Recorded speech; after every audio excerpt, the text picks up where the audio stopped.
Dr. Lee lahir di Padang pada tahun 1946 dari keluarga tidak mampu. Anak keempat dari 7 bersaudara ini telah ditinggal almarhum ayahnya pada usia 10 tahun.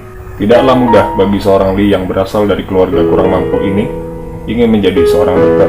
Berkat kegigihannya, Lee berhasil mendapatkan kesempatan mengambil gelar S3 di Free University Berlin, Jerman. Karena sangat cintanya dengan tanah air, walaupun Lee bisa mendapatkan fasilitas dan pekerjaan yang menjanjikan di Jerman, Dr. Lee tetap pulang ke Indonesia setelah menetap selama 18 tahun di Jerman. Di usianya yang sudah 67 tahun, Lee merasa hidupnya akan ia gunakan sepenuhnya untuk pengabdian. Semangat ini pula yang mendorongnya mewujudkan sebuah rencana gila, yaitu membuat rumah sakit apung atau floating hospital pertama di Indonesia.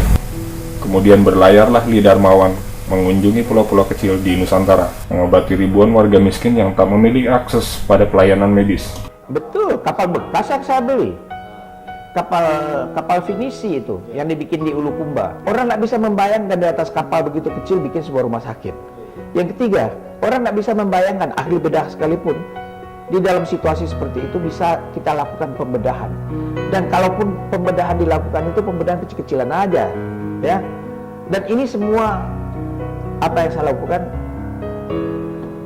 menentang arus pemikiran yang ada di saat ini.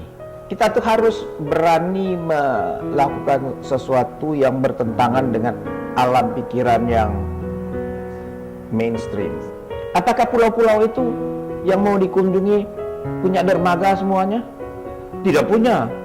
Jadi kamu harus berhenti sedekat mungkin ke pantai, ke pulau itu. Bisa kamu datangi dengan kapal besar? Tidak bisa. Makanya kapalnya harus kecil. Makanya kapalnya harus kecil. Dan karena kapalnya harus kecil, kamu yang harus mengubah dirimu supaya kamu bisa bekerja di atas kapal yang begitu kecil. Bukan kapalnya yang harus kita ubah, tapi dirimu. Dan itu sudah saya lakukan. Saya bisa operasi di atas kapal yang begitu kecil, sekalipun kapal dalam keadaan bergerak. Memang kalau mau, kalau bisa, kapal harus berlabuh. Tapi kalau tidak bisa, kapal itu kadang-kadang dibawa arus terus. Apalagi di Indonesia bagian timur sana, ya.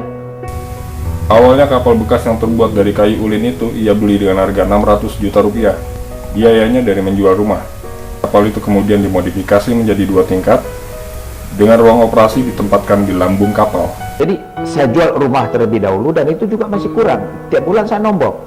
Dan ada beberapa orang yang, karena saya memang aktivis dari dulu, aktivis sosial, aktivis Mei 98 juga, ada yang percaya juga, lalu menyumbang, dan itu pelan-pelan saya bangun ini kapal. Banyak juga yang memberikan saya gratis, sehingga jadilah kapal yang sekarang nilainya miliaran rupiah.